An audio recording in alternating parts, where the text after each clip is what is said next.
T'as jamais rêvé d'avoir un second cerveau, un endroit dans lequel tu pourrais mettre absolument tout ce que tu veux, toutes les connaissances que tu as apprises, tout mettre dans un seul endroit et que tu puisses aller les rechercher quand t'en as envie. Ça peut sembler un peu fou, mais là ce que je te parle, c'est pas forcément de mettre tes données ou tes connaissances sur un site ou sur une base de données. Là ce que je te parle, c'est vraiment d'un second cerveau, un endroit dans lequel tu vas pouvoir te recueillir, aller quand tu veux, un endroit dans lequel tu vas pouvoir mettre toutes tes connaissances, tout ce que tu as appris et pouvoir aller les rechercher quand t'en as envie. Je sais pas si tu as déjà vu la série Sherlock, mais dans cette série, Sherlock va réussir à mettre tout ce qu'il veut en fait dans son palais mental.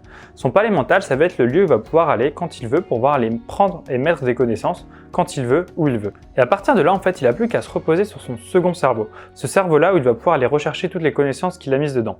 Et à partir de là, ça va être très simple pour lui de pouvoir retenir absolument tout ce qu'il veut. Il peut retenir des listes, tout ce qu'il veut. Et cette méthode, elle n'est pas très dure à mettre en place. En fait, si tu réfléchis bien, un palais mental, ça va être juste un endroit dans ta tête où tu vas pouvoir aller mettre toutes tes connaissances.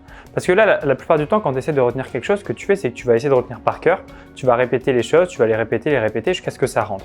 Et ça va pas fonctionner parce que oui, ça va peut-être fonctionner sur le très court terme, tu vas très bien t'en souvenir pendant quelques minutes, quelques heures peut-être, mais sur le long terme, ça va pas fonctionner parce que ça va pas être vraiment ancré dans ton cerveau.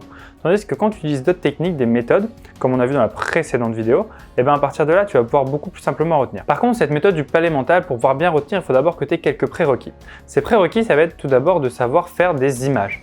Donc, qu'est-ce que c'est faire des images? Il faudrait que tu regardes ma dernière vidéo.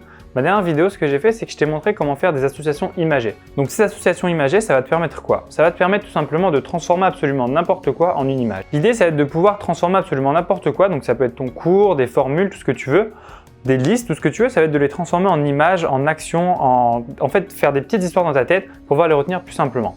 Donc ça, c'était la première étape. La première étape, c'était de faire des associations imagées. Donc si tu n'as pas vu ma précédente vidéo, va la voir maintenant, mais pause et va la voir et reviens après. Donc maintenant que tu as vu comment faire des associations imagées, le truc c'est qu'il va falloir les ranger quelque part parce que c'est bien de faire des associations imagées mais après tu sais pas forcément quoi en faire.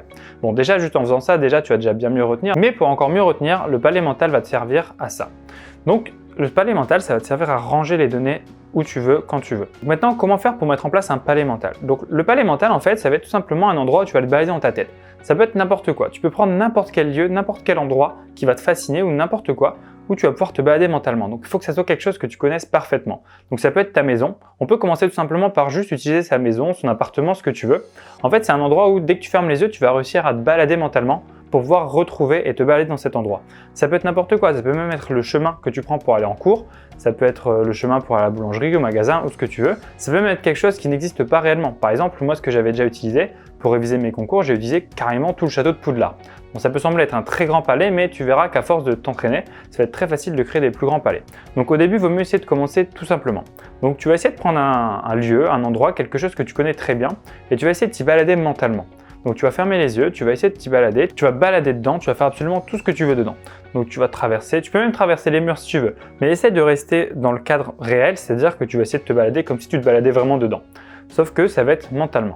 Donc par exemple, l'exemple le plus simple à prendre pour commencer, c'est de prendre sa maison. Donc si tu arrives à te balader mentalement dans ta maison, c'est déjà une très bonne chose, tu vas très facilement réussir à utiliser cette méthode. Si tu n'y arrives pas, entraîne-toi en fait. Tu t'entraînes tout simplement, déjà tu essaies de t'y balader dans la vraie vie pour bien retenir tous les éléments qu'il peut y avoir. Et après tu fermes les yeux, tu essaies de t'y balader mentalement. Et après quand tu auras réussi à faire ça, c'est la première étape. La première étape, ça va être l'une des plus importantes. Ensuite, ce que tu vas faire, c'est que tu vas réussir à mettre des points de passage, c'est-à-dire des endroits importants dans ta maison, dans l'endroit que tu as choisi, où tu vas pouvoir t'y arrêter. C'est-à-dire que par exemple, dans ton entrée, tu vas dire tiens, ça c'est un point de passage. Cet endroit-là, par exemple, mon tapis, ça va être un point de passage.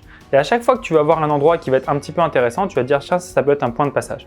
L'idée, c'est de ne pas en mettre trop au même endroit. C'est-à-dire que si dans une même pièce, ça sert à rien d'en mettre une sur la table de la cuisine, une sur la table de chevet, à peu près n'importe où. Ça sert à rien parce que si tu fais ça, tu vas pas forcément bien les retenir. En tout cas au début. Après, par la suite, quand tu te seras bien entraîné, ça sera beaucoup plus facile. Donc là, tu pourras utiliser des choses qui vont être beaucoup plus proches. En attendant, essaie de faire des choses assez espacées pour bien te souvenir de tous tes points de passage. Donc l'idée, ça va être tout d'abord d'essayer de faire à peu près 10 points de passage. Ça peut être bien si tu arrives à avoir un premier palais mental avec 10 points de passage. Certes, pour l'instant, c'est pas beaucoup, tu vas pas forcément pouvoir retenir beaucoup de choses avec ça, mais ça va vraiment te servir. Donc déjà, reste jusqu'à la fin de la vidéo parce que moi, je vais t'apprendre après à apprendre 10 éléments qui vont te servir plus tard dans la vie. Et en attendant, si t'es pas encore abonné, abonne-toi si tu veux pas rater les prochaines vidéos où je vais continuer de parler d'autres techniques dans le genre. Ok, donc maintenant, normalement, tu as vu tous les points de passage que tu peux avoir dans ta maison. Donc maintenant, ce qu'il faut que tu fasses, c'est que tu t'entraînes. Que tu t'entraînes tout simplement. Donc tous les soirs, par exemple, avant de te coucher, ce que tu peux faire, c'est que tu peux tout simplement essayer de te balader dans ton palais mental. Même si pour l'instant, tu n'as pas encore forcément mis de données dedans, ni de connaissances, L'idée, c'est juste de t'entraîner à te balader dedans. Parce que plus ça va être clair dans ton esprit, plus ça va être facile après de pouvoir y mettre des connaissances et de pouvoir aller les rechercher. Si tu regardes dans par exemple la série Sherlock, tu vas voir qu'il va pouvoir y aller très facilement juste en fermant les yeux et il va pouvoir aller naviguer dans son palais mental. Voilà, donc maintenant que tu t'es bien entraîné, logiquement ça devrait être clair dans ta tête, tu pourrais facilement te balader n'importe où. Donc maintenant ce qu'on va faire, c'est qu'on va prendre un exemple. Ce qu'on va faire, c'est qu'on va apprendre 10 éléments. Donc pour apprendre ces 10 éléments, en fait, tu vas te balader mentalement et chaque élément que je vais te donner, tu vas les mettre directement dans ton palais mental. Donc essaie de faire cet exercice vraiment bien pour pouvoir bien t'entraîner et à partir de là, tu verras que cette méthode, elle va être énorme. Donc le premier élément à placer dans ton palais mental, ça va être Vladimir Poutine. Donc me demande pas pourquoi, tu verras ça à la fin. Donc déjà, ce que tu vas faire, c'est que tu vas te balader mentalement dans ton palais, tu vas aller à ton premier point de passage et tu vas y placer Vladimir Poutine. Donc, tu peux lui faire des choses qui n'ont à peu près aucun sens, ça va être encore mieux. Plus les images que tu vas créer, elles vont être loufoques, plus ça va être facile à retenir. Donc la première image, ça va être Vladimir Poutine. Voilà, donc quand c'est fait, tu vas naviguer jusqu'à ton second point de passage et tu vas y placer Céline Dion. Donc voilà, tu vas placer Céline Dion, peut-être qu'elle va chanter, peut-être qu'elle va être en train de faire tout ce que tu veux en fait. Et l'idée, c'est que plus ça va être quelque chose de ouf, plus tu vas le retenir plus simplement. Ensuite, tu vas à ton troisième point de passage et tu vas imaginer un paysan mandarin. Quelqu'un par exemple qui va cultiver du riz, tout ce que tu veux en fait. Plus ça va être quelque chose de concret dans ta tête, plus tu vas mieux le retenir. Ensuite, tu vas à ton quatrième point de passage et tu vas y placer la Statue de la Liberté. Donc l'idée, c'est que quand tu vas placer des choses dans ton palais mental, c'est encore mieux quand il y a du mouvement, quand il y a quelque chose qui bouge. Parce que là, si tu mets juste par exemple la Statue de la Liberté qui va être fixe, ça va pas forcément bien fonctionner pour ta mémoire. Tu peux faire la Statue de la Liberté qui danse, ça va être encore plus parlant et beaucoup plus simple à retenir. Ensuite, tu vas à ton cinquième point de passage et tu vas y placer une danseuse qui va danser par exemple au carnaval de Rio. Donc c'est très important cette image-là, donc tu vas imaginer une danseuse qui danse tout simplement. Après tu vas aller à ton sixième point de passage et tu vas y placer un kangourou. Après tu vas pouvoir aller à ton septième point de passage et tu vas pouvoir y placer Gandhi. Tu imagines Gandhi, voilà, par exemple tu peux l'imaginer en train de méditer, tu peux l'imaginer en train de faire tout ce que tu veux. Maintenant tu peux aller à ton huitième point de passage et tu vas y placer Maradona, donc le joueur de foot. Donc on verra peut-être après si tu veux par exemple changer ton image, tu vas pouvoir la changer toi-même. Après tu vas à ton neuvième point de passage et tu vas imaginer un casque qui donne l'heure. Donc tu peux imaginer quelqu'un qui va porter un casque et ce casque qui va donner l'heure. Tu peux par exemple imaginer des horloges dessus, des montres, tout ce que tu veux. Et enfin tu vas à ton dixième point de passage et tu vas imaginer quelqu'un qui soude. Ça peut être quelqu'un qui va être en train de faire des soudures, ça peut être sur une voiture ou sur des filaments, tout ce que tu veux. Voilà, donc là maintenant logiquement tu as retenu tes 10 éléments.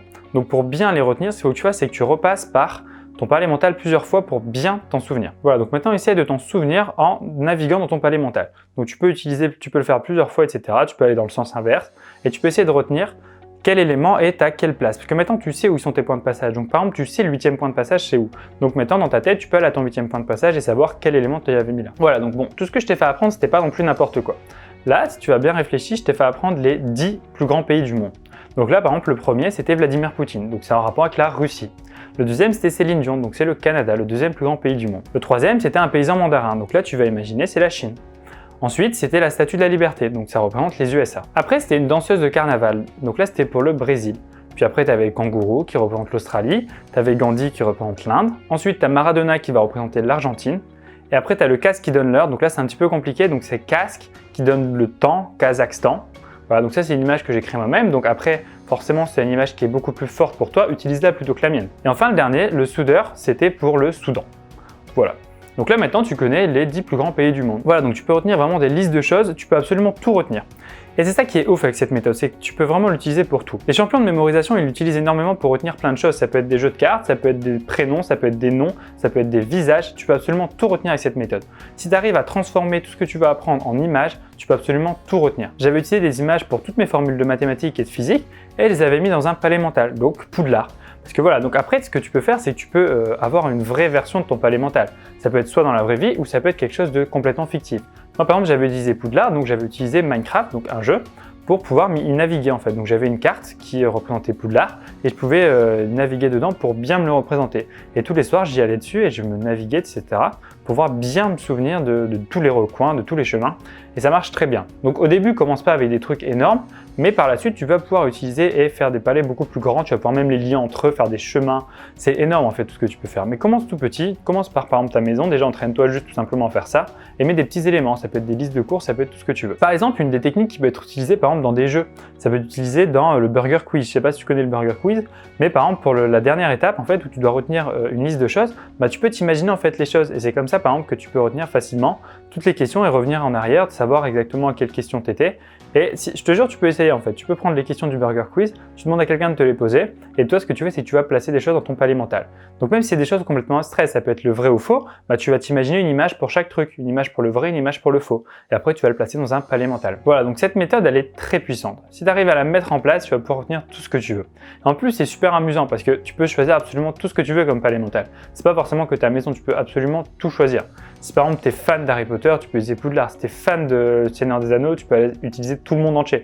C'est énorme en fait tout ce que tu peux faire. Il faut vraiment que tu arrives à mettre en place cette méthode le plus rapidement possible. Tu peux même commencer dès ce soir. Si tu commences dès ce soir à mettre en place ces techniques, tu vas voir que tu vas avoir des résultats très rapidement. Donc commence à t'entraîner, à naviguer mentalement et tu vas voir que ça va vite venir. Donc si jamais tu as des questions, des suggestions, dis-le moi dans les commentaires. Et n'oublie pas, dans la description, tu as un lien pour rejoindre mon groupe privé. Dans ce groupe privé, tu vas recevoir un email par jour. Et dans cet email, je vais te motiver. Je vais te montrer comment tu peux faire pour pouvoir apprendre beaucoup plus facilement, beaucoup plus rapidement et ne plus perdre ton temps avec des choses inutiles. Donc c'est totalement gratuit et je te laisse le lien dans la description. Tu as juste à rentrer ton email et c'est facile. Et si cette vidéo t'a plu ou si cette vidéo t'a aidé, fais-le moi savoir, mets-moi un pouce bleu et n'oublie pas de t'abonner. Et nous on se retrouve dans une prochaine vidéo pour continuer de devenir meilleur. Salut!